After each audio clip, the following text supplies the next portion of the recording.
Okay.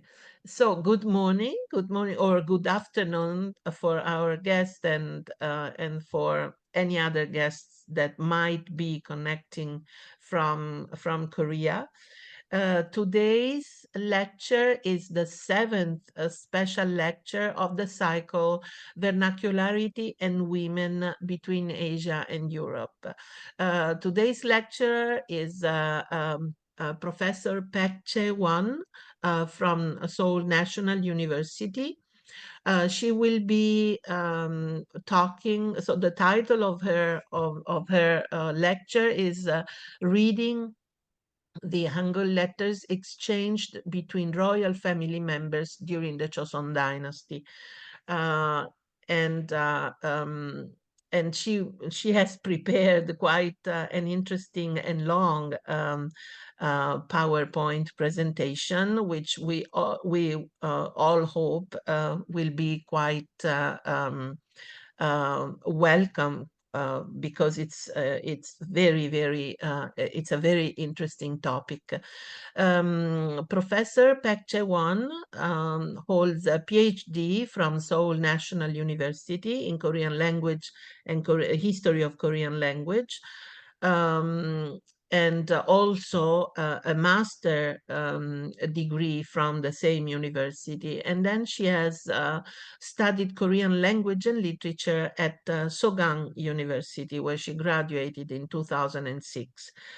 Um, Her father is the famous Professor Paek Tu-hyun from Gyeongbuk National University.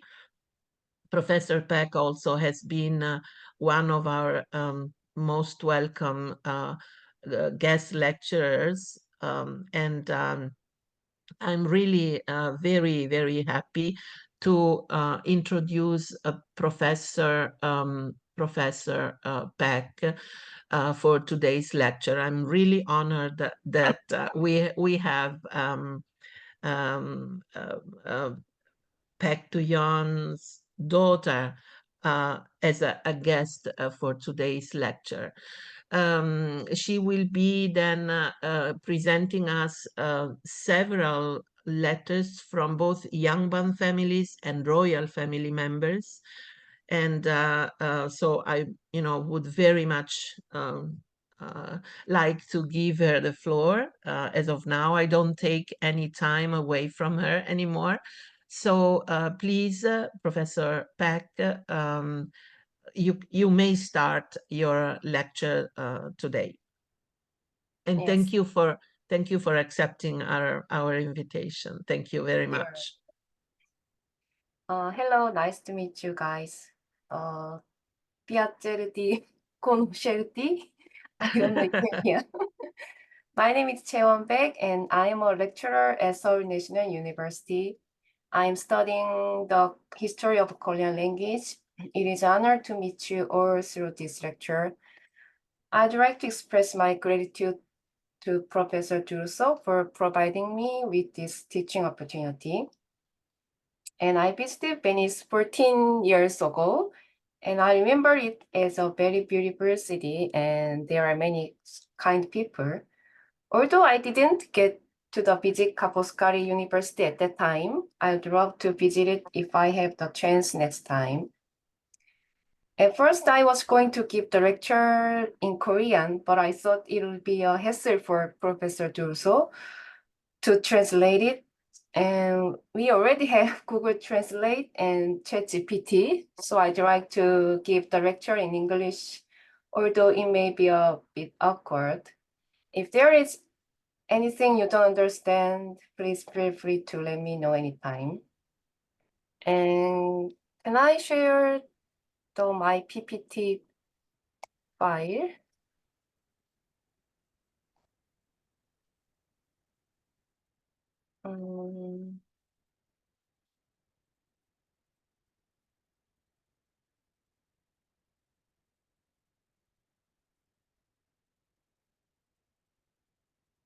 Um, can you see this file? Yes, Yes. I can Ah, visualize it. Yes, okay, yes. thank you. It's a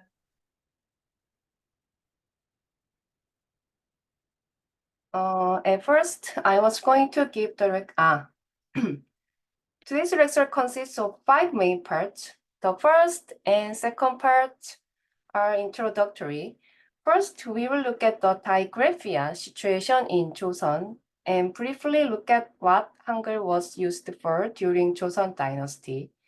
Joseon is a country that existed on the Korean Peninsula from the 14th century to the end of 19th century.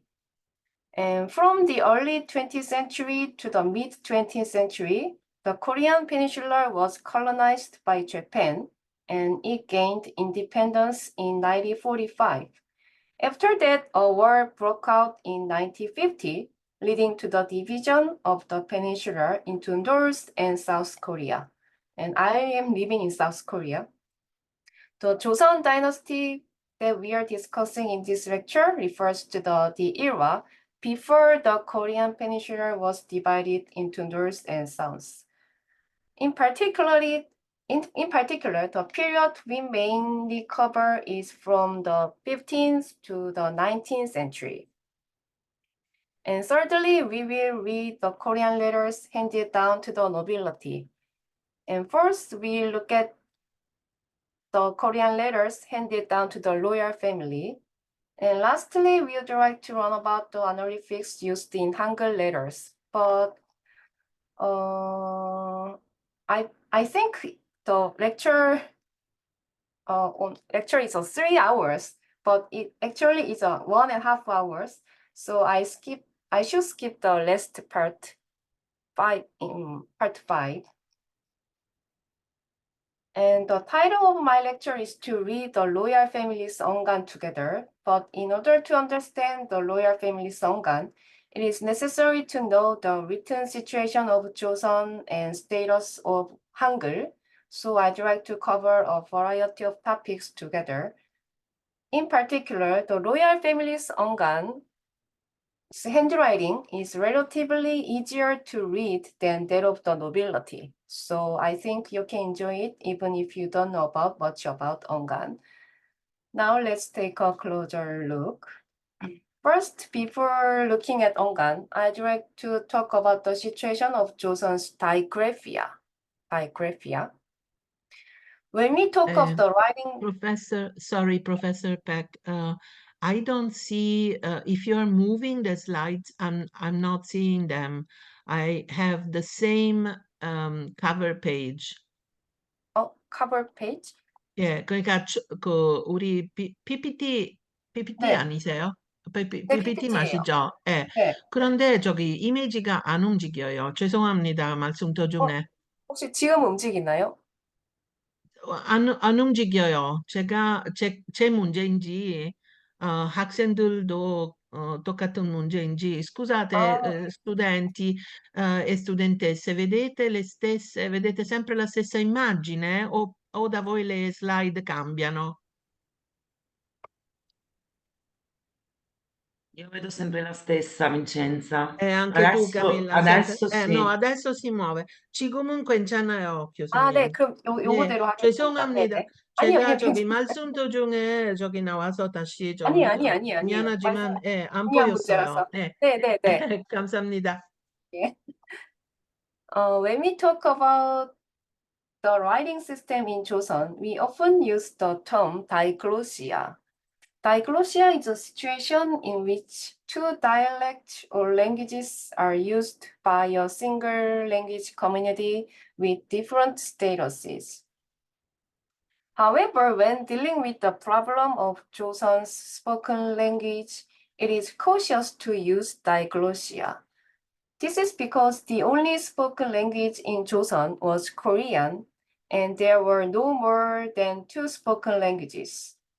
Of course, regional dialects existed, but they can be considered as a variant of Korean in a broad sense, so it's difficult to view them as different languages from Korean. Therefore, in the case of Joseon, we talk about the existence of 2 variants in the written language situation, especially through the term digraphia. This signifies that the upper class used Chinese characters, while the common people or common class used Hangul. Although Hangul was invented, the upper class still used Chinese characters as their main characters. Then, when was Hangul created and how was used? Hangul was created by King Sejong in 1443. Hangul is also called 훈민정음, and 훈민정음 refers to the alphabet created by King Sejong and can also refer to the name of a book containing the principle of Hangul usage. With King Sejong's creation of Hangul, a new means of writing the Korean language perfectly or comprehensively. The expression comprehensively has a very important meaning because before the creation of Hangul, the Korean language was written using Chinese characters. So Korean sentences could not be expressed completely in writing.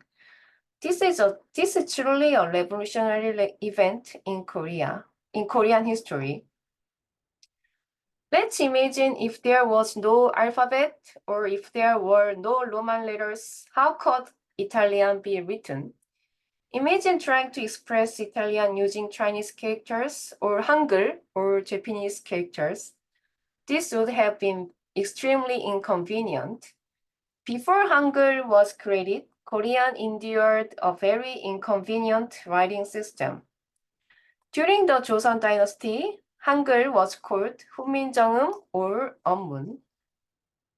And due to the creation of Hangul, Joseon came to have two writing scripts. One is Chinese character and second is Hangul. On the other hand, although Hangul was created by King Sejong, its status was not high during the Joseon period. Documents written in Hangul did not have legal validity during the Joseon Dynasty. The first time the country recognized Hangul as its official script was in 1894 when King Gojong of Joseon. King Gojong established regulations for creating official documents, specifying that laws and regulations should be based on Hangul. However, he allowed translate into Chinese characters or mixing Hangul and Chinese characters in documents. Therefore, Korea has not been able to achieve a method of using only Hangul. This is called 순 국문체 or 순 한글체, and 순 means pure, and 국문 or Hangul means Korean sentence and Hangul, and 체 means a style. The method of mixing Hangul and Chinese characters in writing was widespread until the mid-20th century. Hangul was recognized as the official script, but it could be said that its position remained unstable.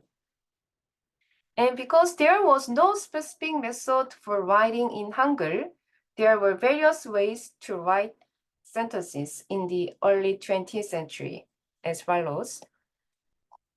First, the photo on the left is Independent newspaper, which was the first newspaper to attempt writing exclusively in Hangul. It can be considered noteworthy in the history of writing system. However, most newspapers, like the one on the right, this is a Hwangseong newspaper, chose a style that mixed Hangul and Chinese characters. We can see only Hangul in this newspaper, but in this newspaper, you can see Hangul and Chinese characters too. In this style, the main parts of the sentences, such as nouns and verbs, were written in Chinese characters, while particles and endings, grammar elements, were written in Hangul. This writing style, which was widely used in official documents and textbooks, and began to appear in newspapers as well. Since the majority of newspaper subscribers at the time were literate people who knew Chinese characters well. So the adoption of this mixed style reflected the preference of the readers. In other words, the narrative style of writing is closely related to the reader, and authors of text must consider the literacy level and preferences of their reader. For example, Independence newspaper was a purely Hangul newspaper because its main readers were women, whereas the Hwangseong newspaper targeted intellectuals as its main reader, and hence adopted a mixed style of writing using both Hangul and Chinese characters. And likewise, during the Joseon Dynasty, the status of Hangul was not high. Chinese characters were still the dominant characters. However, Chinese characters were a difficult tool to perfectly express the Korean language. Also, because Chinese characters are ideograms, the number of them is very large and making it very difficult for ordinary people to learn. Ideogram is a sign or symbol that represents a particular idea or thing rather than a word. On the other hand, Hangul was a means of perfectly expressing the Korean language.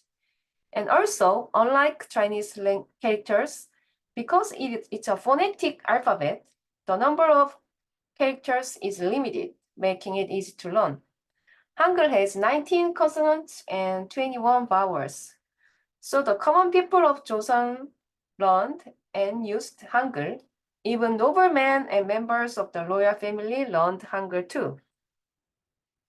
And when the government gave orders to the people or made announcements, if it was written in Chinese characters, the people could not read it. Therefore, nobles or members of the royal family had no choice but to learn Hangul, even for practical purpose. So Hangul was useful means of communication for both those who knew Chinese characters and those who did not. And next, let's take a closer look at how Hangul and where Hangul was used during the Joseon Dynasty. During the Joseon Dynasty, there are surviving documents that have been passed down to these days. Most of these are written in classical Chinese, but there are still books written in Hangul that have been transmitted. Currently remaining Korean literature includes religious books, Buddhist, Confucian, Taoist, Catholic books after 18th century, and medical books and foreign language study books, Chinese, Mongolian, Japanese, Manchu language, and educational books, literature, and one of them is the Hangul letters. Hangul was used to translate books written in classical Chinese and for the creation of literary works, and was also used in private area, such as letters. And this is a book called Worin-seokbo, a Buddhist scripture. Worin-seokbo contains the stories of various past lives of Buddha. This painting depicts a Buddha's mother, Lady Maya, and giving birth to her Buddha. And as soon as Buddha was born, he is walking and shouting, and he said, "Above the sky and below the sky, only I am worthy." So he pointed the sky. In the 15th century, there were many books like this that translated Buddhist scriptures into Korean. And this is a book called 상강 행실도, created for the moral edification of the people. During the Joseon Dynasty, there was an incident where a son murdered his father. Therefore, it was compiled by royal order for the edification of the people. It contains a story of people who upheld Confucian values. For example, there are stories of devoted sons who are extremely devoted to their parents, and loyalist, a person who shows fidelity toward his king, and virtuous women who maintain fidelity to her husband. Above, the stories are written in Hangul, while below they are depicted through illustrations. Illustrations are presented so that even people who cannot read Hangul can understand the stories. And this is a book called 번역 녹을 때. This is a Chinese learning book created by Choi Se-jin in the 16th century. During that time, Joseon placed great importance on diplomatic relations with China, thus emphasizing the learning of the Chinese language. It is written in the conversational style and adopts the structure of presenting Chinese language first and then translating into Korean language. For example, this means, brother, where are you from? And I'm from Korea Wangyong. And where are you going? This is a conversational style. So we can learn the Chinese language using this book. In this way, Hangul was useful in writing foreign languages. And let's give one more example of Hangul being used to write the foreign language. In the 18th century, there was a scholar named Jung Dong-yu, and who wrote a book called 주영편. This book is a collection of descriptions of about 200 items and covers a variety of topics such as geography, history, and vocabulary. What is interesting among them is that it contains information about interactions with Portuguese merchants, and about 100 of their vocabulary words are recorded in Hangul. In 81, there was an incident where a large ship came to Jeju Island in Korea and anchored on the coast, put 5 people off, and set sail again. According to them, 30 people were on their way to the business on a boat together, but while they were coming down to land in a small boat, the larger boat was unable to stay due to a violent storm, so they abandoned 5 people and left. It appears that Koreans did not know exactly what country they were from. As records at the time say, there was no way to know which country they were from. The Portuguese words recorded in Hangul are as follows.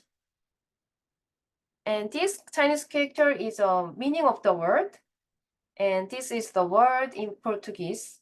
And the red letter are Portuguese word transcribed into Hangul. Jung Dong-yu listened to Portuguese spoken by a foreigner, transcribed its meaning into Chinese character, and wrote its pronunciation in Hangul. Jung Dong-yu used Hangul as a phonetic symbol.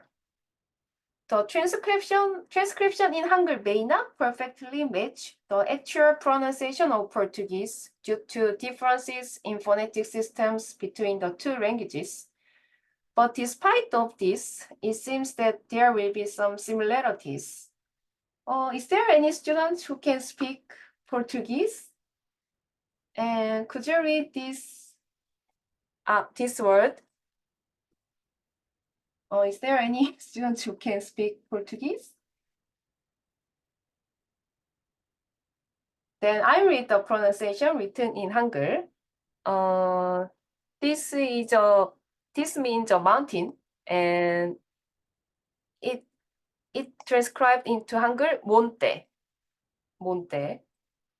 And this means a sun, and it transcribed into Hangul Seoul. And this is transcribed into Hangul 때라.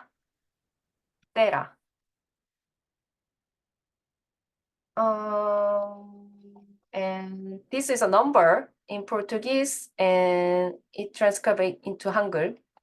For example, uma, I don't know Portuguese, uma, but in Hangul, un안. And 드레시, 과드루, maybe cuatro, but in Hangul, 과들우, and 싱쿠, 서희시, 세떼, 노베, 운신따. 운첸토? I don't know, but in Hangul, 운신다 and 오천다. These words would have probably sounded very unfamiliar to people in the 18th century of Joseon. 정동yu did not describe the pronunciation of these words in Chinese characters, but in Hangul. Because Hangul, a phonetic alphabet, is useful for transcribing unfamiliar voices, it can be said that he left records using Hangul. In this way, Hangul was used as a useful script for writing foreign languages. And next, let's look at Ongan. We mentioned earlier that during the Joseon Dynasty, Hangul was called Onmun. And Ongan is abbreviation for Onmun Ganchal. Onmun means Hangul and Ganchal means letter. So Ongan refers a letter written in Hangul.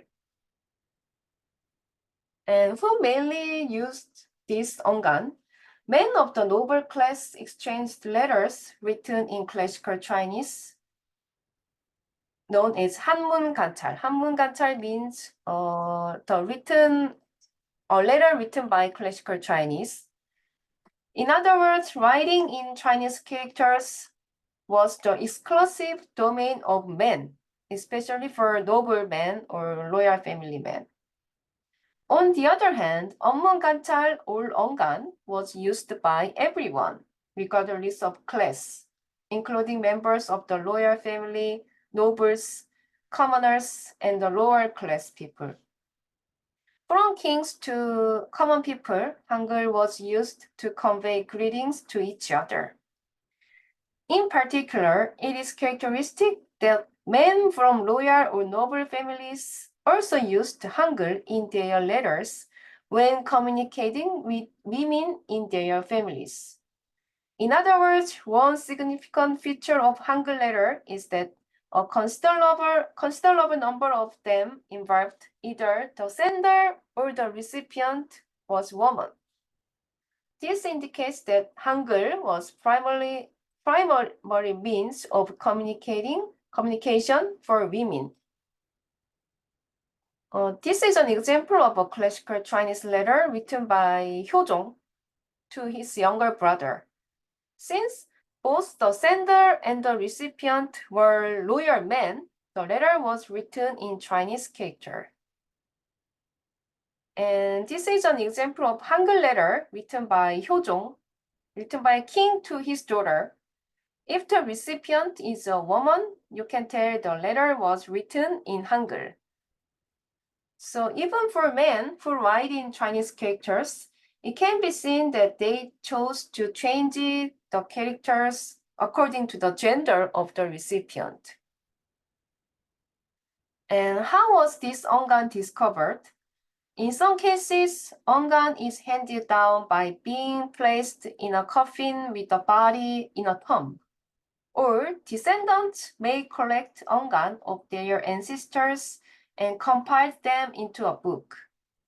In particular, ongan from the royal family was often compiled into books and passed down through generations.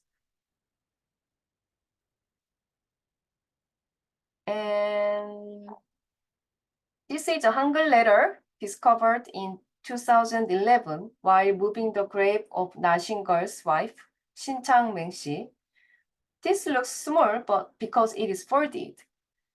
The Hangul letter was excavated along with 40 relics such as jackets and pants. And many early ongan were primarily excavated from tombs. Most of the ongan from the nobility that we will look at were found in tombs. And next, let's look at ongan in a little more detail. Among the types of ongan that remain today, the representative ones are the ongan of the nobility and the ongan of the royal family. Let's talk about these two things. First of all, the ongan of the noble family is said to date from the late 15th century to the 20th century, and about 2000 surviving examples. If we include those not yet introduced to academia, the estimated number may reach around 2,500. We would like to take a look at some of the most important ones. First of all, the earliest among the noblemen's ongan is the one excavated from the tomb of Shinchang-mengshi. Shinchang-mengshi. There are two letters written in 1490 by Hangeul, a military officer, to his wife in his hometown. In Shinchang-mengshi, Shinchang is the place or city name, and Meng is the surname, and Shi is a suffix of honorifics attached to the end of the person's name. If I go to the hospital, the doctor or the nurse call me Chaewon Shi, like this. So Shi is a suffix. In other words, Shinchang Mengshi refers to a person whose hometown is Shinchang and whose surname is Meng. And we don't know her first name, because during the Joseon Dynasty, women were not listed in family genealogies. In many cases, only the regional origin and surname were listed in the genealogy. So in most cases, women were called by city name, surname, plus Shi. It is the oldest currently existing Hangul letter. These ongans are valuable in the history of Korean language in that they inform us of the everyday language used at the time. And as mentioned earlier, Hangul was created in the mid-15th century. This letter was written in the late 15th century. At this time, about 40 to 50 years had passed since the creation of Hangul. The existence of this letter shows that Hangul was already widely distributed and spread. And this is a real photo of ongan. The writing may be a bit difficult to read, but it's not too messy, so we can still recognize it to some extent. For example, this is 보내소. It means send me. 보내소, 보내소, same character. And this is the same character, 보내소. Because the writer is working at the military officer, he needed some clothes or food. So he wrote the letter to his wife, send me some clothes or food, other something. However, since this letter is a bit difficult to understand, let's skip reading this letter and detail and move on. The second ongan we will look at is the ongan excavated from the tomb of Suncheon Kim-si. Suncheon is a city name, Kim is a surname, Si is a suffix. And this is a letter exchanged between Chaemui's second wife, Suncheon Kim-si, and her family. Written in the 16th century, the collection consists of approximately 189 letters, including those exchanged with her mother, father, and husband. Among them, the letter exchanged between Suncheon Kim-si and her mother are the most numerous. Many of these letters express the mother's concerns for her daughter getting married. And Suncheon Kim-si's father took another wife in addition to his wife, and the letters contain a lot of hatred and complaints against the husband who took a second wife. And items belonging to the tomb owner were also excavated from the tomb. On the left is jogori, like a jacket, and on the right is pants. And this letter was sent from a mother to her daughter. As she sent rice with her letter, she tells her daughter that later she will send herself some salted shrimp, and she then expressed her disappointment to her daughter, asking why she hasn't written any letters. Here is the word yumu, which is another word meaning letters. So in this passage, 어디 유무도 아니고. This means, why didn't you ask any letter? Why didn't you send any letter to me? In fact, we sometimes don't contact our parents or don't reply to their messages. It seems the same was true for Suncheon Kim-si. This letter written to Suncheon Kim-si expresses the mother's disappointment as to why Suncheon Kim-si does not send her letter. So we should contact our parent. And as I mentioned earlier, the letter the mother wrote to her daughter often expressed her dissatisfaction and jealousy toward the husband's new wife.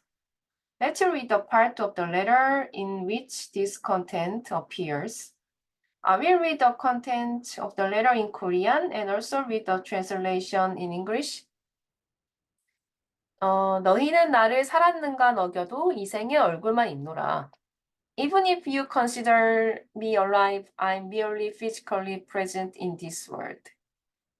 And this part, 그 첩이라 얻은 것은 사랑을 아니하고 그것이 망령되고 어린 연인이요. 이는 간사코 꽤 많고 자식의 말이나 종의 말이나 죄하로. That woman is thoughtless and foolish and cunning and dishonest. She criticized both her own children and the servant. The husband sticks to her, entrusting her with his possessions and loving her. So I wonder what to do about it. And this letter contains a lot of bad talks about the new husband's wife.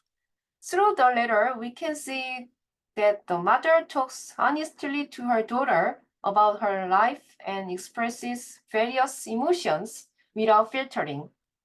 Letters have been used as a tool for communication to convey emotions just like now. And the next letter we will look at is the excavated from the tomb of Lee Eun-tae. This is a letter from Lee Eun-tae's wife to her husband, who passed away first. And this couple had a child whose name was Wonnie. So this letter is also referred to as Wonnie Mom's letter. This letter is so famous that it is included in the Korean textbooks because it contains her sorrow for her dead husband and her love for him. And let's look at how her deep love for her husband, who passed away before her, is revealed in this letter. You earlier said to me, let's live together until our hair turns gray and then we die together. But why do you go ahead and leave me behind? And always lying down with you, I said, will others respect and love each other like we do? Are others similar to us? How could you leave me first without even thinking about just things?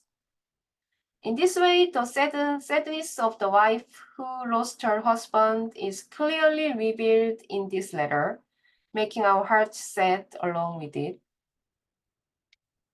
And if you look at, it's on the letter. If you look at the letter, please come into my dreams and tell me in detail. When the baby is born, who should he call father? And another reason why this letter is famous is because the term 자네 used in the letter. This means 자네, used as a term for a wife to call her husband. In modern Korean, 자네 is a second person pronoun used when the listener is a friend or someone of lower status. Even if it is used among friends, younger people rarely use it, and it is mainly used among middle-aged and older people. I have never called my friend 자네, and it is also used when a father-in-law or mother-in-law called her son-in-law. For example, when my parents call my husband, they call him 자네. 자네 왔는가? 자네, are you coming? 뭐, 자네 밥 먹었는가? 자네, do you have breakfast? Like this. In the Korean letters written so far, 자네 has been found in many letters from husbands to their wives. but it has rarely been found in the opposite case. It is in this letter that Jane appears in a letter from a wife to her husband. The appearance of Jane in a letter from a wife to her husband is precisely what makes this letter notable. And last letter from the noble family we will look at is 현풍 곽씨 언간. There are about 180 letters that Kwakju exchanged with his family. Among them, the most numerous letters were sent by Kwakju to his wife, Lady Ha. And unlike other letters, this letter was not excavated from Kwakju's tomb, but from the tomb of Lady Ha, Kwakju's wife. However, it is not referred to as the excavated ongam from the tomb of Jinju Hashi, because most of the letters found are from the members of Kwakju's family, who are the senders of the letters. So rather than the naming it after the tomb from which it was excavated, the letter was named after the sender's hometown and surname. 현풍. 현풍 is a city name, 곽 is a surname, and 씨 is an affix. And I heard that Professor Juso is translating this. So there are many parts where you can feel Kwakju's great personality, and there are interesting parts that allow you to look into the lives of people at the time. So I recommend reading the translated version when it comes out. And this letter was sent by Kwakju to his mother-in-law. The most interesting part is this passage. This is 언문 가라치 앞쇼셔. It may be a little difficult to read, and it contains the message to teach 언문 or teach Hangul to their children. It indicates that the noble household children were taught Hangul from a young age. Furthermore, it can be understood that the adults within the household were responsible for teaching the children Hangul. And let's read more letters from Kwakju. This is a letter from Kwakju to his wife. In this letter, does Daim walk? Daim is a person's name. And does she often stand up? And how is 철내? 철내 is a person's name. Is 복내 thinking of me? I can't forget my children even for a moment. And tell the little baby to learn Hangul quickly and write a letter to me quickly. In this letter, Kwakju is curious about the well-being of his children and asks about their health. Since he is asking if Daim is walking well or standing up, it is assumed that Daim is a baby who is just running to stand. And additionally, the mention of teaching little baby Hangul suggests that the child is somewhat older. Here, Kwakju is also requesting the child to learn Hangul. The father's desire to receive a letter from his child as soon as possible is clearly revealed in this letter. In this letter, we can confirm the name of child Daim. In Kwakju's 언간, Daim's growth is shown in several letters, starting from her birth. And this letter was written before Daim was born and shows Kwakju waiting for Daim to be born. And in this letter, the month is almost over and there has been no sign of it so far. I'm at peace now, but I have never relaxed because of you. So what kind of enemies are you? Please rest comfortably and send someone immediately when labor begins. I'm waiting.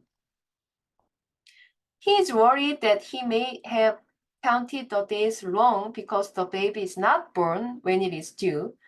And he jokes that we are enemies because he never lets up for a moment because of his worries about his wife. Even in a worrying and anxious situation, we can see that Kwakju does not lose his humor. And next letter also shows a scene where Kwakju is waiting for Daeim to be born. And he said, even if you give birth to another daughter, don't feel disappointed at all. As long as you are comfortable with your body, it doesn't matter whether you are having a boy or a girl. This letter also describes Kwakju's feelings as he waits for his wife to give birth. In particular, he is telling her not to be disappointed when she gives birth to her daughter. During the Joseon Dynasty, the idea that a son would carry on the family line was strongly held. Nowadays, the ideas of preferring such boys has decreased significantly, but it still remains in modern Korea. And Kwakju supports his wife by saying that as long as she is healthy, he will not care if the child is not a son. The following letter contains information asking about Daeim's well-being after she was born. And does Daeim drink milk well? And what did Daeim grab first at a birthday table yesterday? In this letter, Kwakju is curious about whether Daeim is breastfeeding well and what she caught first on her birthday. The reason why Kwakju is curious about what Daeim caught on her birthday is related to the custom called 돌잡이 in Korea. 돌잡이 is an event that takes place 1 year after birth, where various objects are placed on a table and the child and a baby is asked to catch one of them. 돌 means the first year since birth, first birthday since birth, and 잡이 means catching. So 돌잡이 means catching the object placed on the table on the first birthday. The 돌잡이 event still continues in modern Korea. For example, it was thought that if a child holds a book or brush, the child will become a scholar, and if a child holds a money, child became a rich, and if child holds a thread, child will live long, and if a child holds the hammer, the child will become a judge. Recently, items used by doctor have also been put on the table. And through this letter, we can confirm the custom of 돌잡이 existed even during the Joseon Dynasty. In this way, Kwakju's 언간 shows various aspects of life during the Joseon Dynasty, providing us with interesting data in terms of language history as well as life history. And the second 언간 we will look at is the royal family 언간. This refers to a letter made by a royal person, such as a king, queen, prince, or princess as the sender. Currently, there are around 400 letters of this document. While the 언간 of noble family has existed since the late 15th century, and the royal 언간 has existed since the late 16th century. The full list of royal 언간 is detailed in the book, The Path of Hangeul. And this is a photo of royal 언간. Unlike the letter of noble family we saw earlier, the handwriting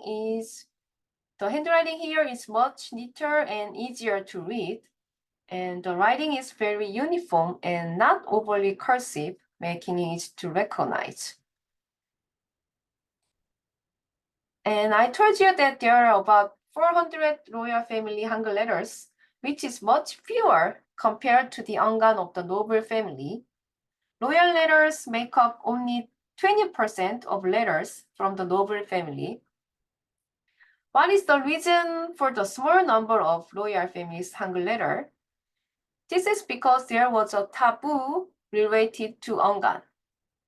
First of all, the handwriting of the king or queen should not be left in the civilian society. Civilian society refers to a place where ordinary people live, not palace. So in the civilian society, letters received from the palace were returned to the palace, or letters were washed in water to remove the handwriting. Additionally, it was not allowed for letters from the civilian society to remain in the palace.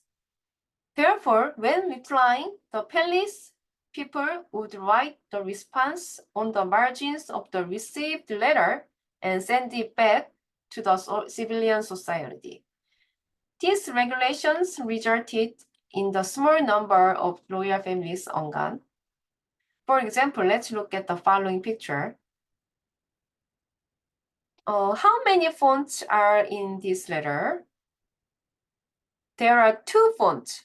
The left one and the right one two fonts are in this letter. And why did multiple people write one letter? Because of the loyal people responded in the margin of a letter from civilian society, two different handwriting remains on a single sheet of paper. And this letter was exchanged between the married Princess Sungmyeong and King Hyojong. When the princess got married, she went out and lived outside the palace. So her father wrote a reply on the letter the princess sent. And which one is princess handwriting and which one is king's handwriting? The one on the left is princess handwriting, and the one on the right is the king's handwriting. The princess handwriting is round and cute, while the king's handwriting has a strong and powerful feel. So Princess Sungmyeong wrote a letter to King Hyojong first, and Hyojong responded in the margins of the letter. As a result, Princess Sungmyeong's ongan remained. Among the ongan of the royal family, there are two letters from the princess to the king, and this is one of them. And let's look at some of the most representative royal ongans. First, in the 17th century, there are letters received by Princess Sungmyeong from her family, and letters received by Princess Suki from her family. Sungmyeong is a third daughter of Hyojong, and Suki is a first daughter of Hyojong. The former is called Sungmyeong Sinancheop, and the latter is called Suki Sinancheop. Sinhan means ongans. Among the ongans, those exchanged within the royal family are called Sinhan. And Cheop means compiled books. So Sinancheop means a compiled book exchanged between the royal family, written in Hangeul. And letters written by King Jeongjo remains from the 18th century. We call this Jeongjo Ongan. Jeongjo Ongan refers to a letter that King Jeongjo sent to his maternal aunt. In 18th and 19th century, there exists a letter sent by Queen Sunwon, the consort of King Seonjo, to her family, and it is called Queen Sunwon Ongan. And most of these ongans have been subject to research by scholars. There are books containing readings, translations into modern Korean, and interpretations. So students who are more curious about royal ongan can refer to such books for further information. And let's take a closer look at these ongans a little more detail. The first one is Sungmyeong Sinancheop. This is a collection of letters received by Princess Sungmyeong from her family. The title was not originally set like this. It was named by a scholar in the 20th century after obtaining the ongan document. It contains a total of 67 letters. And this is a letter exchange between Princess Sungmyeong and her father, King Hyojong, that we saw earlier. It is said that Princess Sungmyeong wrote the letter first. Then let's read the part written by Princess Sungmyeong in the yellow square. It means that asking about my father's well-being, I hope to know if you are well during the night. As days passed by without seeing you, I feel even more sad and I have no words to express it. Among Hangul characters, there are several characters that have disappeared in modern times. One of them is 아래야, which is a vowel character that is expressed like a dot. This part.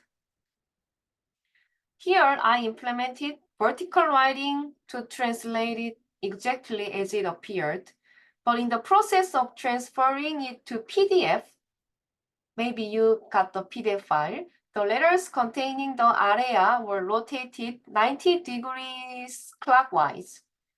It was fine in the horizontal writing section, but only in the vertical writing section did everything turned 90 degrees clockwise.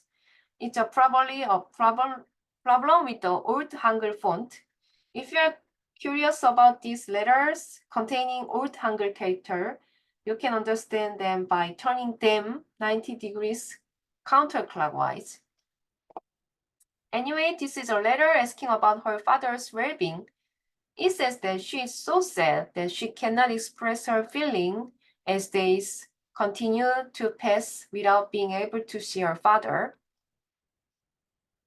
On receiving this letter, Hyojong responds by writing his reply on the same sheet of paper in the blue square.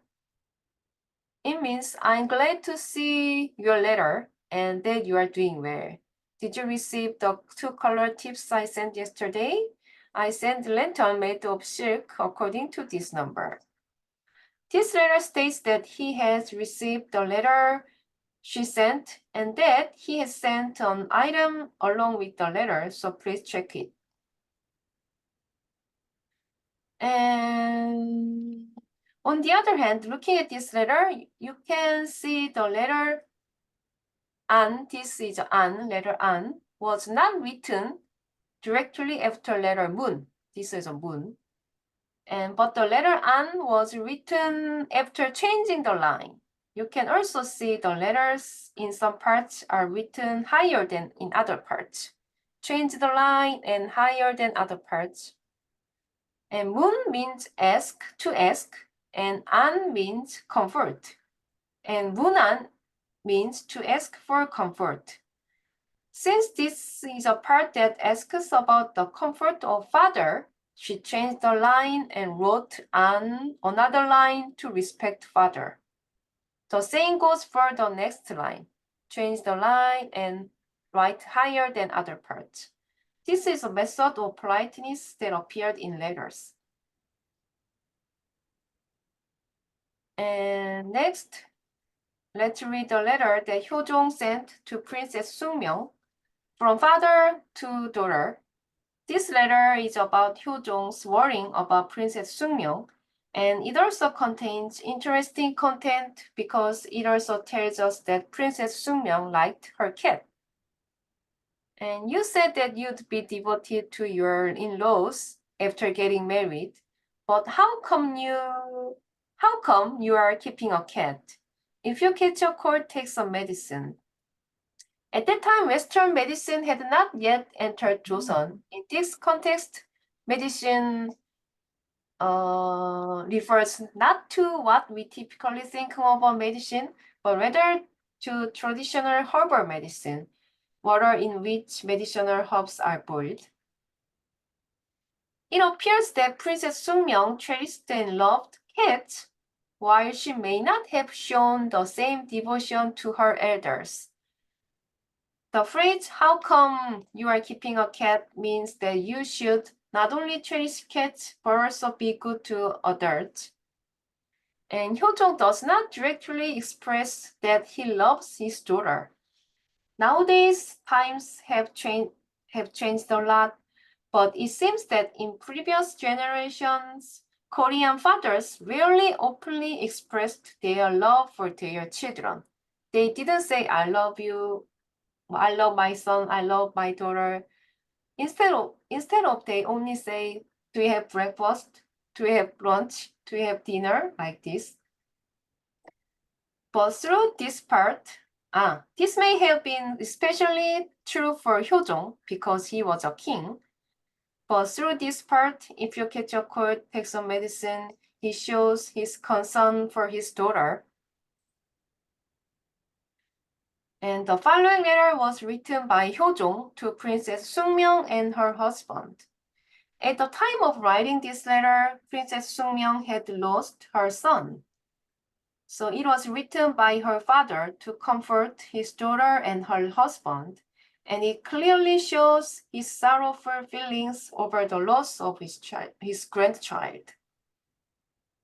And how can I possibly write about everything happening at your home? How could anyone have foreseen that the child would depart from this world like that? It seems the adults are unfortunate, and I intend not to raise children with affection in this world. Although overflowing with affection, I am writing this letter with a heavy heart. This is a letter that conveys the heart of a grandfather who raised his grandchild with love, but is very sad because grandchild passed away first. In the latter part of this letter, there is a message urging the princess not to harm herself out of sadness and to cheer herself up and eat her food so as not to cause worry to her parents. Additionally, he expresses even deeper sadness when thinking about the princess' father-in-law's feeling. Losing a child is undoubtedly a heartbreaking experience for parents, but the heart of the parent looking at such a child must also be very sad. This letter clearly reveals the sorrow of the ancient people and the consolation they provide. And next, let's read the letters included in Suki Sinanchop, a collection of letters received by Princess Suki. This is a book compiled from the letters of Princess Suki's descendant. Princess Suki was the first daughter of King Hyojong, and she gave birth to 2 sons and a daughter. But her princess life was not so happy because her husband died when she was 21, and her 2 children died young, and her remaining son passed away when she was 25. So many of the letters that Princess Suki received contained content of consolation. And this is a letter from a mother to her daughter. It expresses frustration and sadness due to the absence of her daughter. However, on hearing that her daughter will arrive on the 6th day, she feels relieved and finds herself smiling while writing. Let's read it. These days, without my beloved daughter, I feel truly frustrated and saddened. So each day feel like 10 days. And you said you'd come in on the 6th day, and my eyes seems to brighten. While writing this, I find myself unable to help but smile. It's a letter that imagines the mother eagerly awaiting to meet her daughter with a smile on her face. It seems that the mother heart remains the same across all ages. And this is also a letter from a mother to her daughter. Mother is joking that her daughter is offering her love to her mother-in-law. She is wondering if her daughter still thinks about us.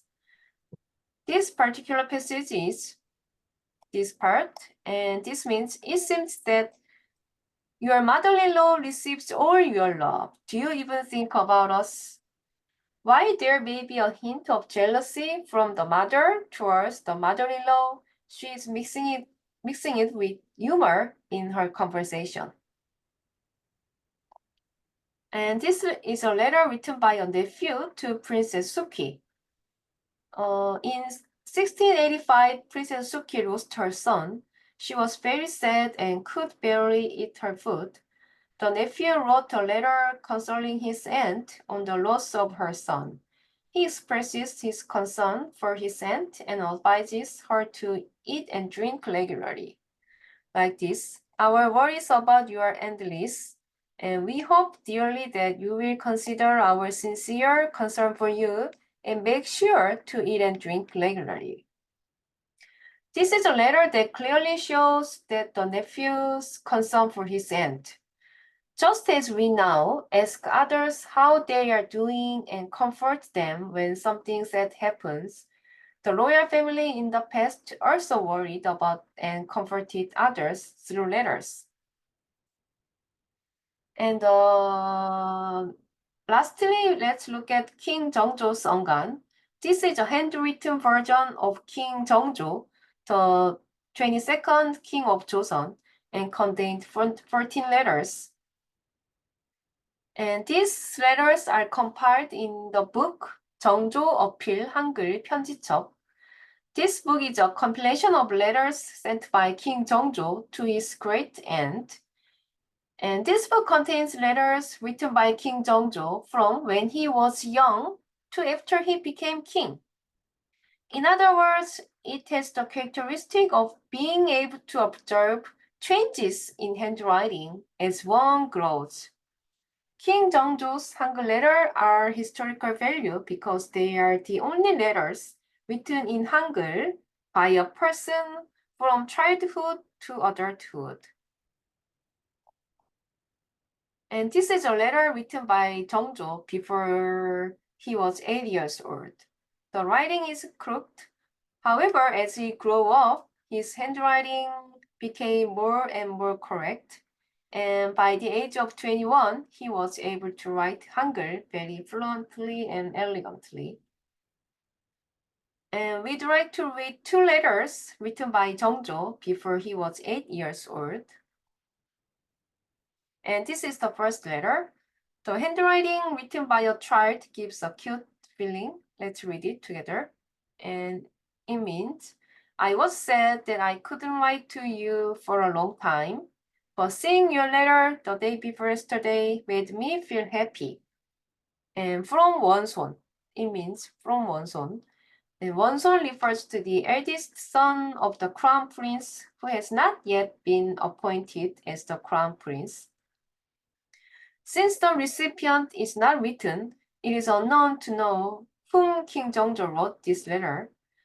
The young Jeongjo wrote a letter like this because he was glad to see a letter from someone.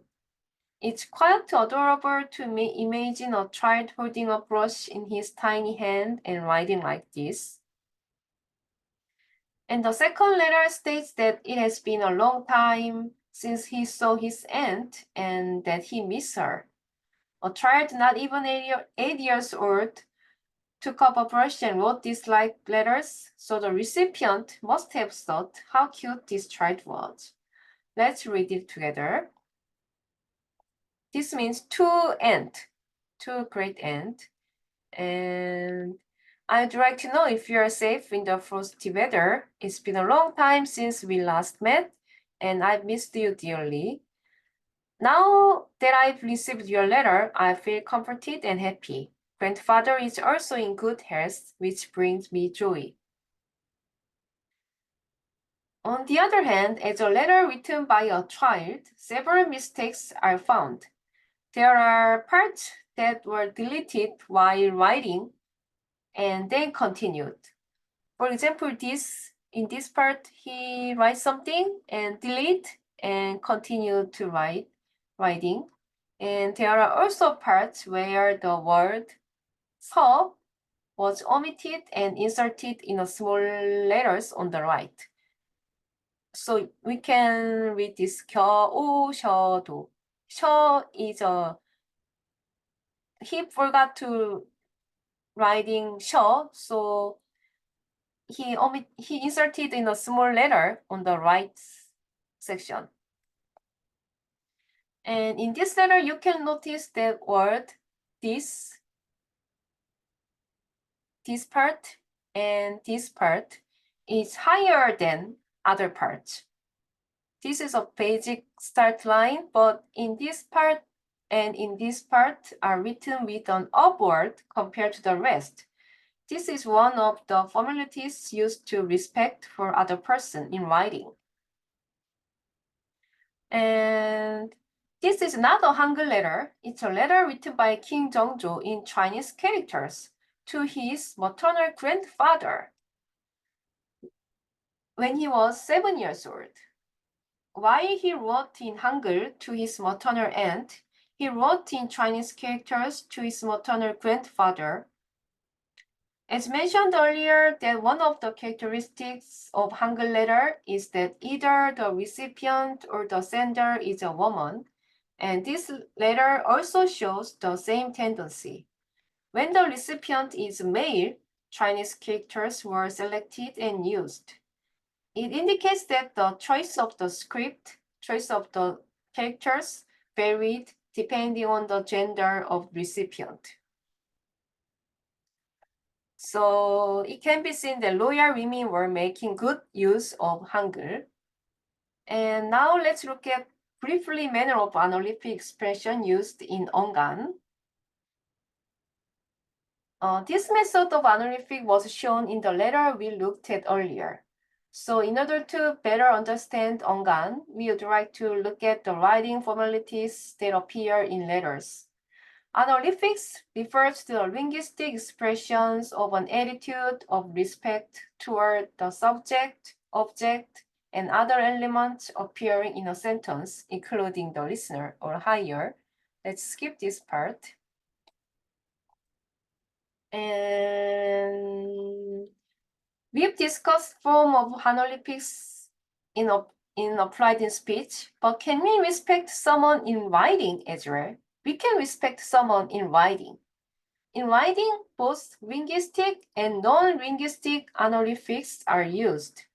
There are special honorifics unique to writing, which appear not only in Hangul letters, but also in classical Chinese letters. And there are three main methods of honorifics in writing: changing lines and leaving spaces, and changing lines while raising letters higher than other lines. Let's look at those one by one. First, let's look at the method of changing lines. This is an editorial article from the 독립신문, independence newspaper, published in 1897. This article is written vertically, so it should be read from top to bottom. However, if you look here, you can see that even though there is a space below, the line is changed and continued on the next line. And same here. The line is changed and continued to next line. This means that when a noun phrase appears, the line is changed to show respect for that noun phrase. As a result, the noun phrase that is object of respect appear in the top row. The word circled here is God. 하나님 means a God, and this means Jesus Christ, and 하나님 means a God. So it can be said the line were changed to show respect for God and Jesus. And second method to look at is to leave the space blank. To show respect for something, leaving a space before the noun phrase for that object. For example, if you look at this part, one space is left blank, followed by the 안녕. This is 안녕. The word 안녕 is used to say hello in Korea. 안녕, 안녕, 안녕하세요, like this. And this word originally comes from Chinese characters and means comfortable and peaceful.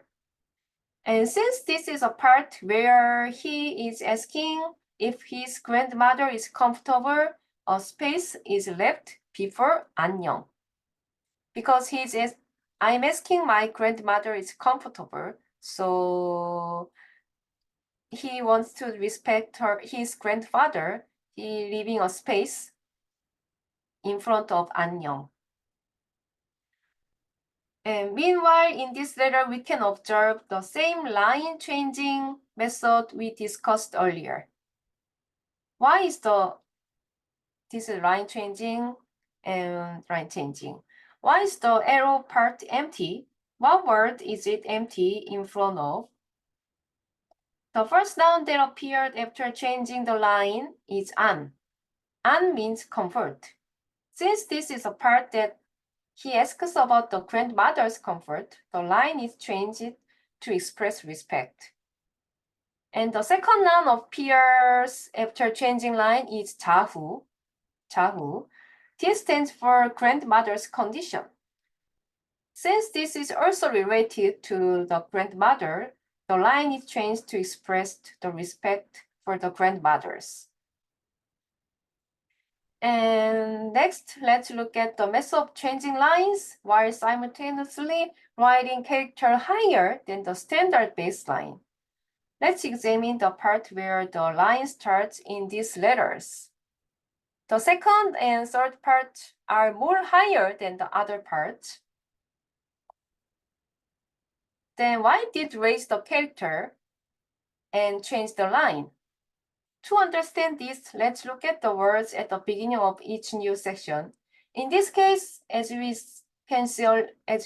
mentioned earlier, we can see that honorifics are applied to the word an and 자후. As mentioned earlier, an means comfort and 자후 means grandmother's condition. Since this part is related to the grandmother, we can see that various methods are used to show respect to the recipient. In other words, in this letter, we can confirm the use of line changes and empty spaces and raised character. And let's look at another example. This is a letter from King Hyunjong to his grandmother.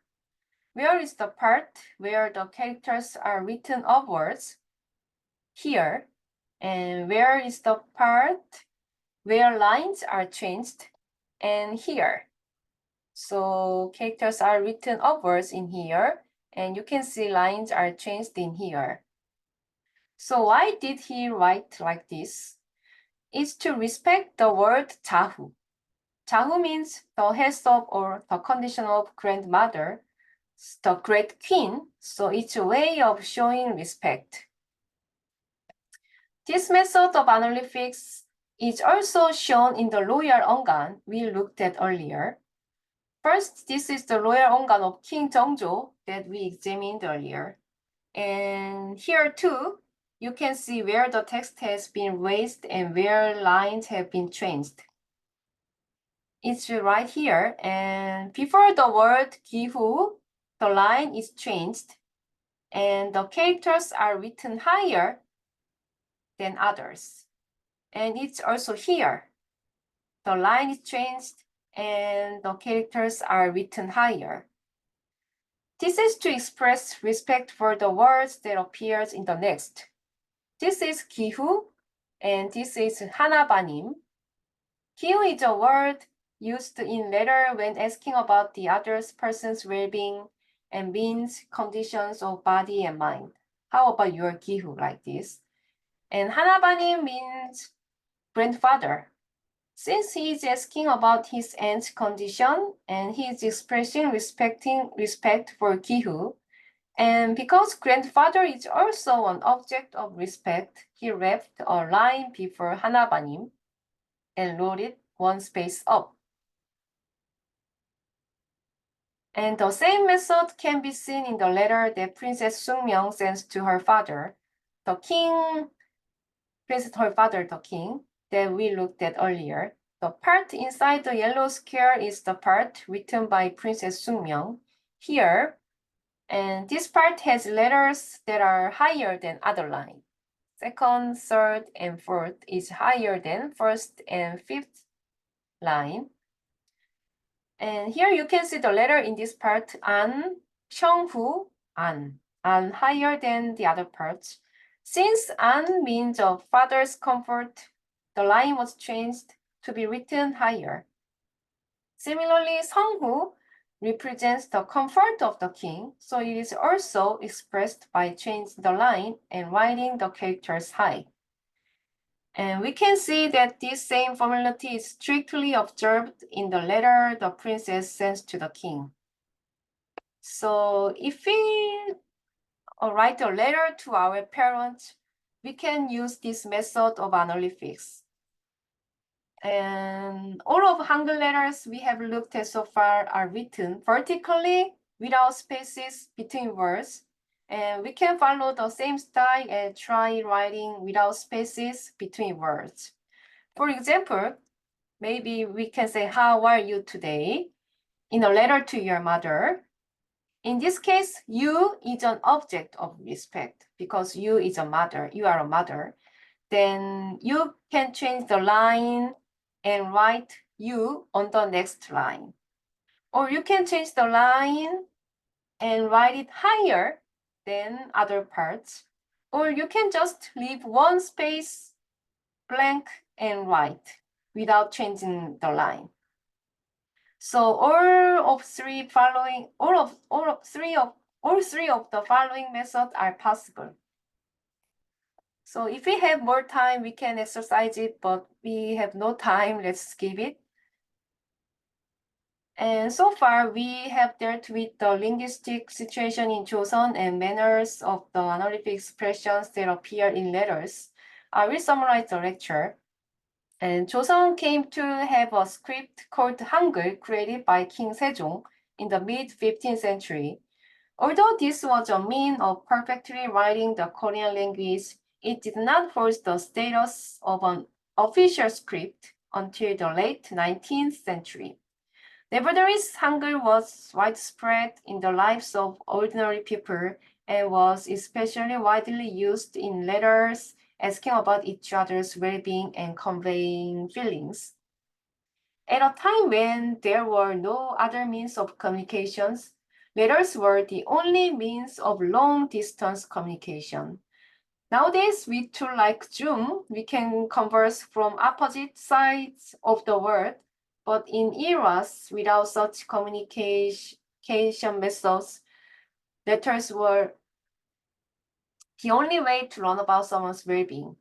In particular, Hangul letters were used as an excellent means for people from various classes to communicate with each other, regardless of class.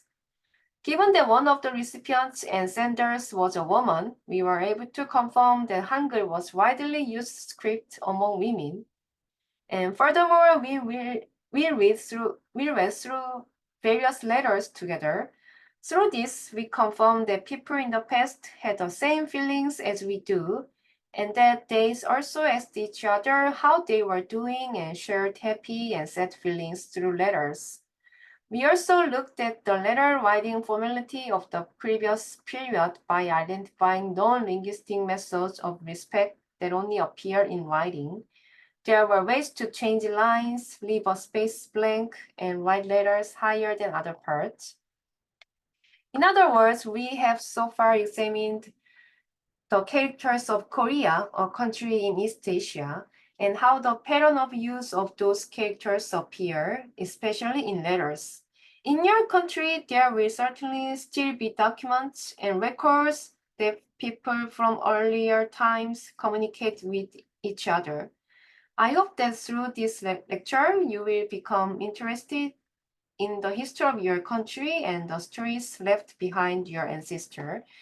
And there are many academic books on Ongan, but most of them are in Korean, so only a few representative books are introduced in the reference. And thank you for listening to the lecture.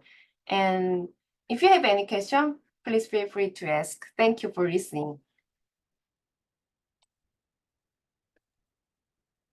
Well, Professor Peck, thank you so much for your long and quite complete um, presentation of the world of Ongan among noble people and among Yangban families and among royal families, royal family members.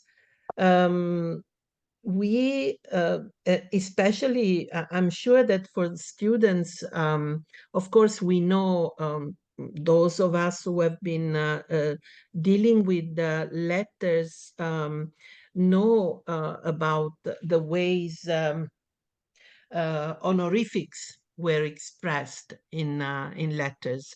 the spatial way of expressing honorifics is quite interesting, because we usually have the language, we have maybe capital letters at the beginning, but I mean in the Western experience. But I'm sure it is worth being explored, because maybe we will find also ways of expressing honorifics that we don't know as of yet, but for the students, oh, I'm sorry, I didn't open the video. For our students, the presentation, this introduction to honorifics in Hangul letters must have been quite illuminating and quite interesting as well.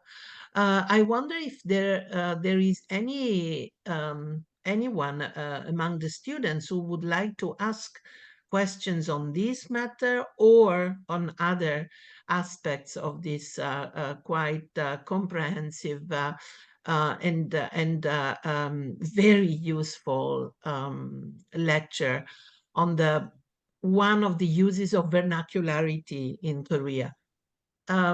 Students, cari studenti, care studentesse, avete qualche domanda, qualche curiosità, qualche commento da fare? Vi ha colpito particolarmente qualcosa? Potete anche scrivere nella chat e poi leggo io se vi trovate in biblioteca e non potete parlare ad alta voce.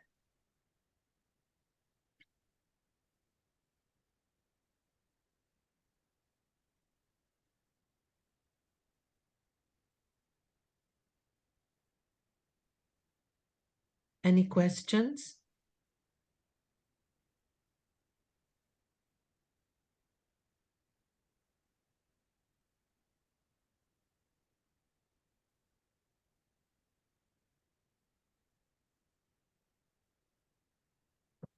I will probably, I don't know, has anybody written in chat? No, right? No, nobody.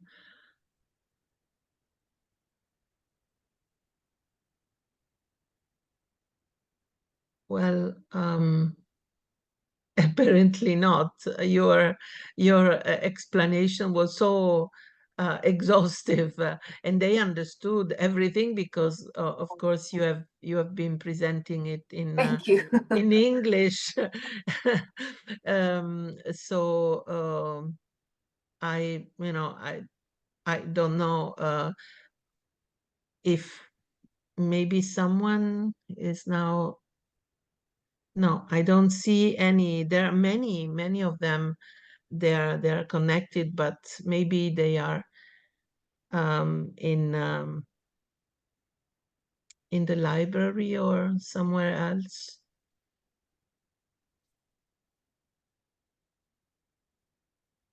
Okay, no, it seems like there is no question, no curiosity.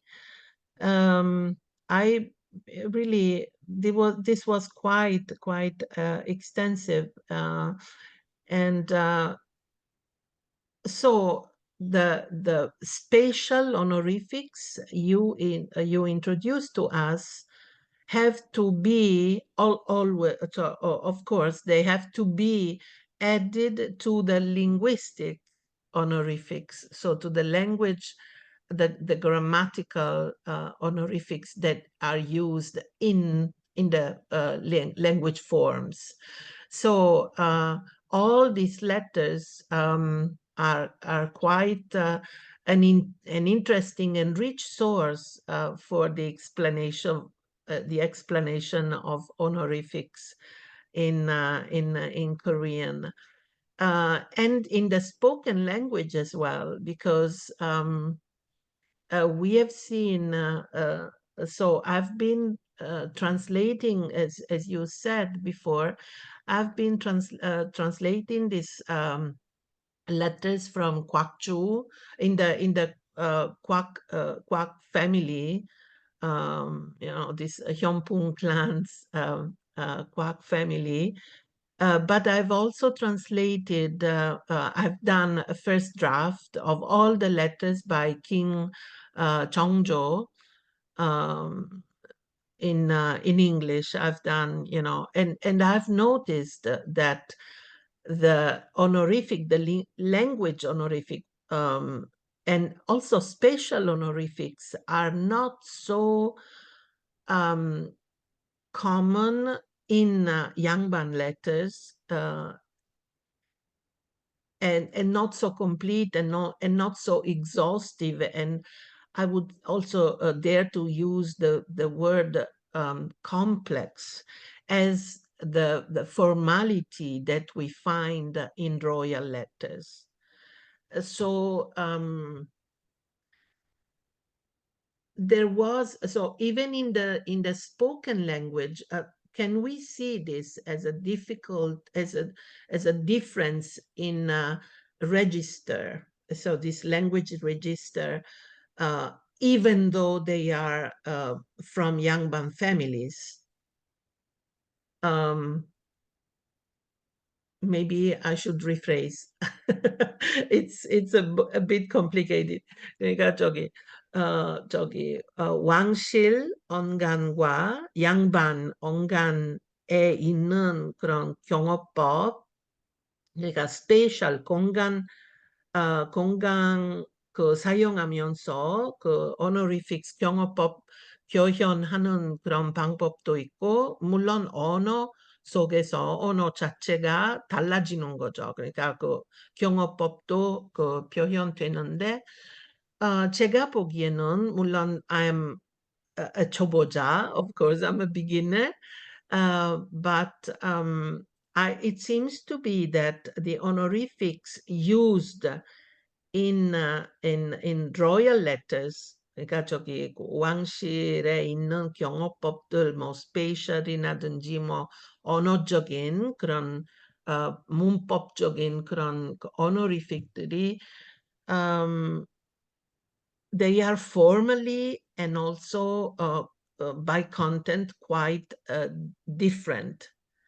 I know I always thought that onmun are an aspect of everyday's language. Does it mean that the complexity of ongan within the royal family, so this complexity, major complexity of the royal letters, does it express also the language, the true daily language that was used in the royal court?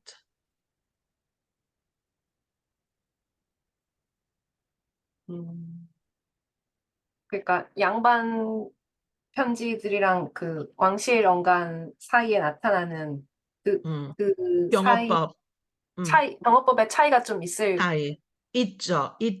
네. 있다고 보였죠. 그러니까 뭐 스페셜, 뭐 무슨 올리고, 글자 올리고, 줄 바꾸고, 뭐 네. 그거는 조금 있기는 있는데 그렇게 그렇게 정확하지 않은 것 같아요. 제가 물론 곽주 언간 보면서 그렇지만 아주 엄격하게 그 로얄 레터스에서 그 왕실 편지 안에서 아주 엄격하게 지키는 거예요. 뿐만 아니라 문법적으로도 제가 정조 언간 그 편지 번역하면서 공식적인 그런 경어법 왕실에서 더 복잡해져요.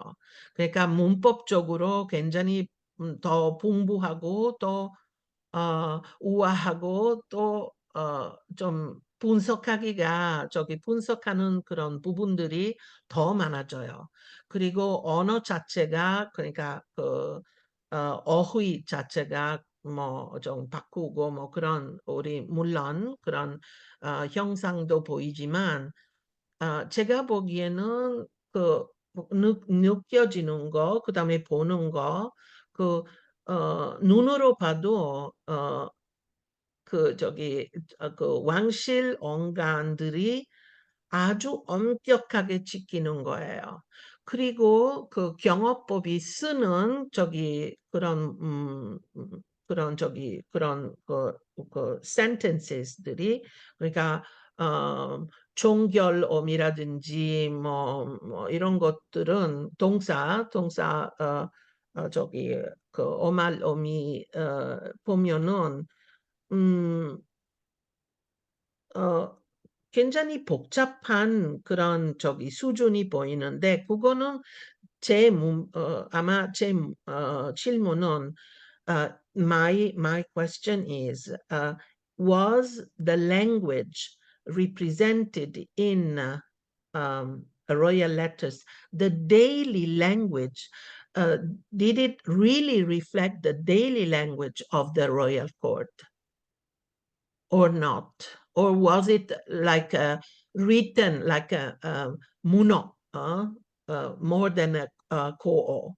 Kuo, sorry, kuo. I think the language written in letters may not be reflected in real spoken language. At royal court. Yes.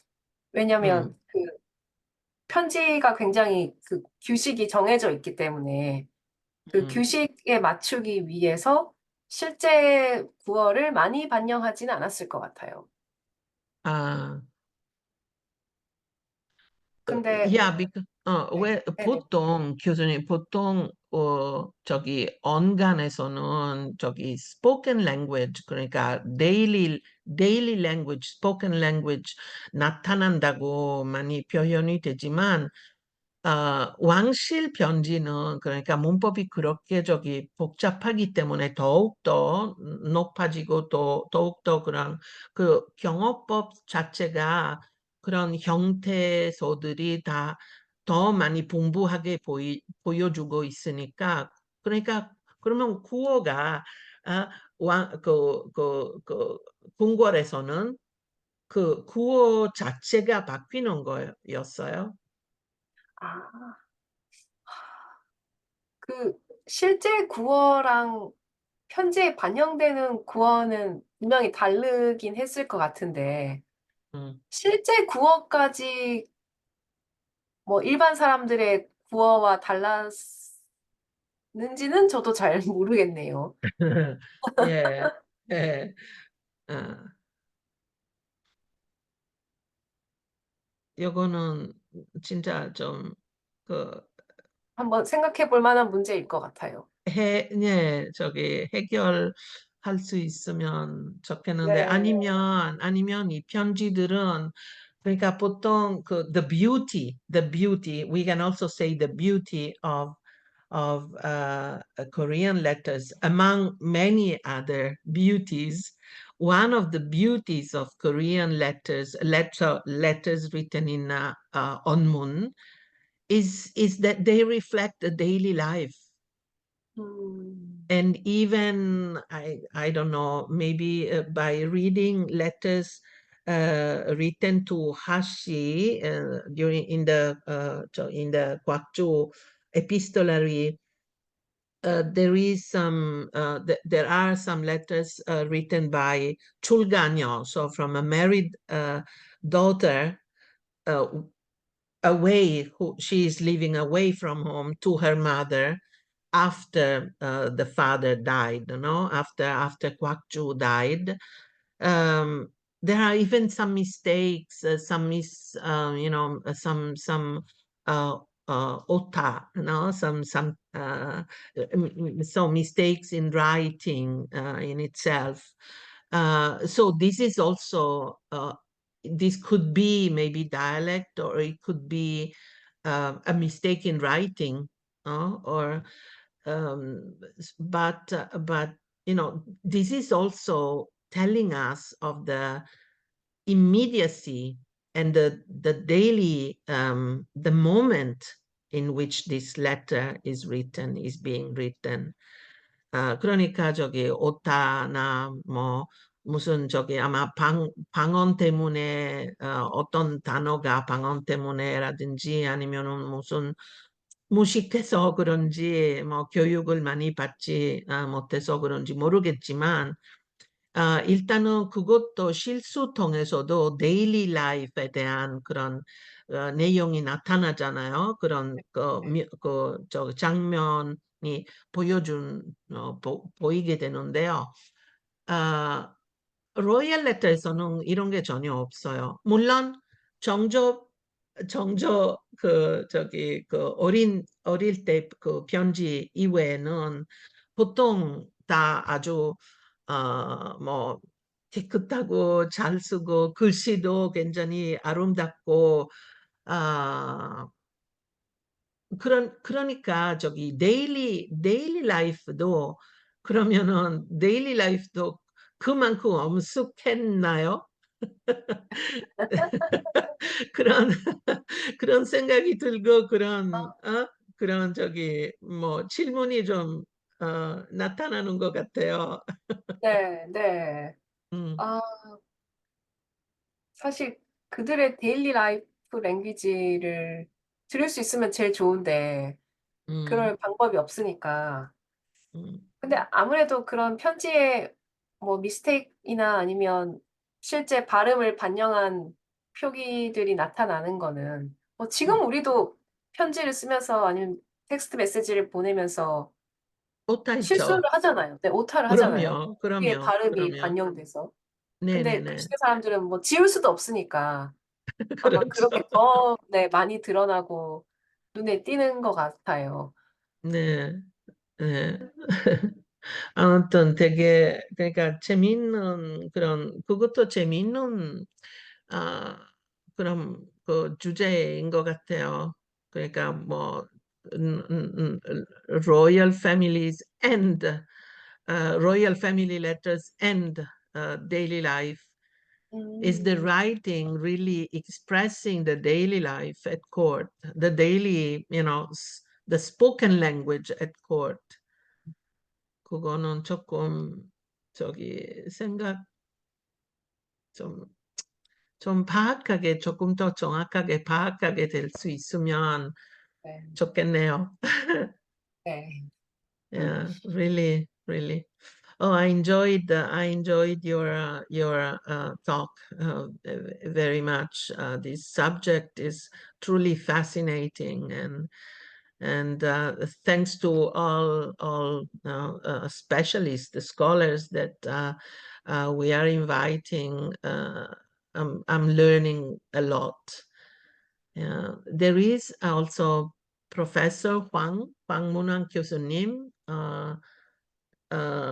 아직 연결되어 있는 걸로, 그렇게 접속되어 있는 걸로 저기 보이시는데요. 혹시 말씀하실 게 있는지 한번 여쭤보고 싶습니다.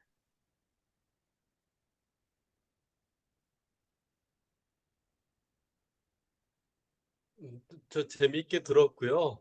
네. 수고하셨습니다. 너무 재밌게 들었습니다. 아닙니다. 선생님 앞에서 감사합니다. 제가 이걸 한다는 게 부끄러울 따름입니다. 아닙니다. 아주 똑똑하게 쉽게 참 잘 이해할 수 아, 있도록 좋은 발표해 주셔서 감사합니다. 네. 감사합니다. 민망합니다. 네, 감사합니다, 교수님.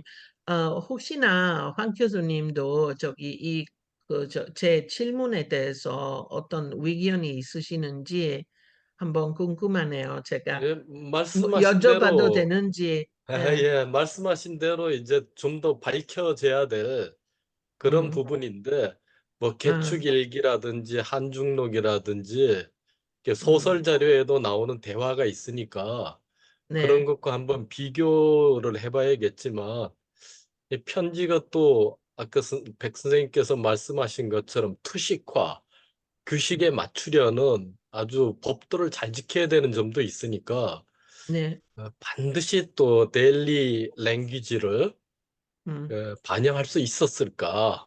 음, 이렇게 좀 아직은 비교도 해보고 네, 좀 더 이렇게 연구가 깊이 되어야 네, 대답이 될 수 있는 부분 같습니다. 어. 숙제 하나 네. 더 던져드렸습니다. 네, 감사합니다. Okay, so I would say that, well, if from the students there are no questions, my question was basically that one. So if, I don't know, Francesca would like to say something that would also be, useful for us, or otherwise we just close this connection, and we all thank you, Baek Chaewon 선생님, for the precious time and the precious research that she dedicated to us.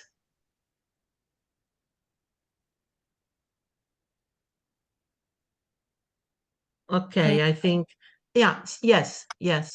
Francesca, and yes, I would like to also thank Professor Baek for her precious and very meaningful explanation of a topic of today's special lecture. Thank you, Professor. Thank you. All right.